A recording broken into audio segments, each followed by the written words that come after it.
नमस्कार दोस्तों, स्वागत है आपका हमारे YouTube channel real story from AI. सोचिए, आप ऐसी जगह खड़े हैं जहां चारों तरफ सिर्फ बर्फ, हवा इतनी तेज कि सांस लेना मुश्किल, तापमान -40 डिग्री सेल्सियस, कोई मोबाइल नहीं, कोई हेलीकॉप्टर नहीं। और तभी आपकी जिंदगी का एकमात्र सहारा, आपका जहाज, धीरे धीरे समुद्र में डूब जाता है। आज की कहानी है एंड्योरेंस शिप की, जिसे दुनिया की सबसे महान सर्वाइवल स्टोरी कहा जाता है। यह कहानी सिर्फ बर्फ की नहीं है, यह कहानी है इंसानी हिम्मत की आखिरी हद की। पार्ट 1, शकलटन, वो आदमी जो हार नहीं मानता। साल 1914। दुनिया फर्स्ट वर्ल्ड वॉर की ओर बढ़ रही थी। उसी समय एक आदमी, सर अर्नेस्ट शकलटन, उसका सपना अंटार्कटिका को एक सिरे से दूसरे सिरे तक पैदल पार करना। इससे पहले कोई इंसान ऐसा नहीं कर पाया था। शकलटन ने अखबार में विज्ञापन दिया, खतरनाक यात्रा, कम वेतन, ठंड, भूख, जिंदा लौटने की कोई गारंटी नहीं। हैरानी की बात, हजारों लोगों ने आवेदन किया। आखिर चुने गए 28 लोग। पार्ट 2, एंड्योरेंस, उम्मीदों का जहाज। जहाज का नाम था एंड्योरेंस, लकड़ी का बना लेकिन बहुत मजबूत। उस पर लदा था महीनों का राशन, वैज्ञानिक उपकरण, कुत्ते और इंसानी हौसला।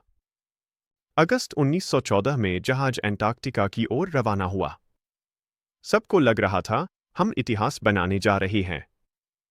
पार्ट 3, WEDDELLC का जाल। जनवरी 1915। एंड्योरेंस पहुंचा वेडल सी में।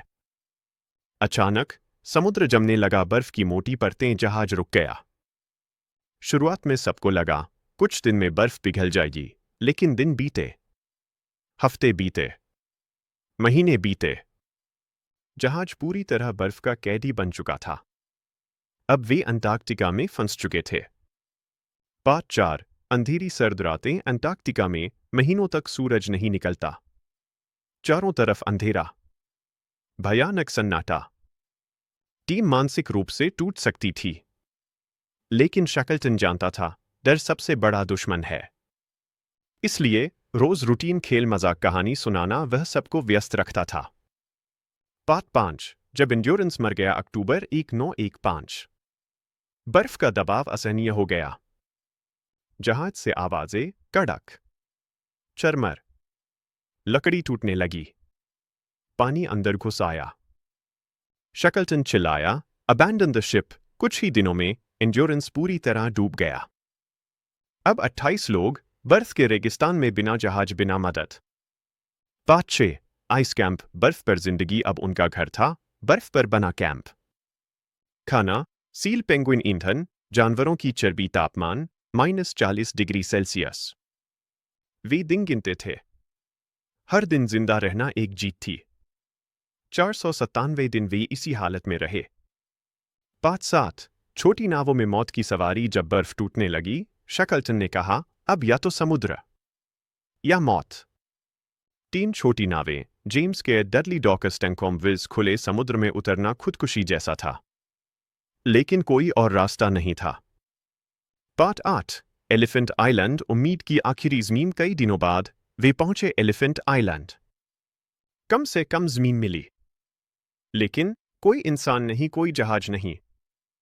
शकलटन जानता था, अगर मदद नहीं लाए तो सब मर जाएंगे। पार्ट 9, 800 मील की आत्मघाती यात्रा। शकलटन ने चुने 5 लोग, एक छोटी नाव, 800 मील का सफर। 16 दिन, पहाड़ जैसी लहरें, बर्फीले तूफान, लगभग बिना खाना, लेकिन चमत्कार हुआ। वे पहुंचे साउथ जॉर्जिया आइलैंड। पार्ट 10, बर्फीले पहाड़ों की अंतिम परीक्षा। मदद अभी भी दूर थी।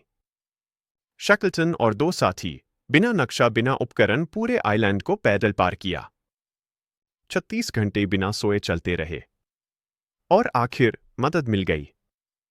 एंडिंग, इतिहास का सबसे बड़ा चमत्कार। 4 महीने बाद शकलटन वापस आया एलिफेंट आइलैंड पर, और जो दिखा, 28 में से 28 लोग जिंदा, एक भी मौत नहीं।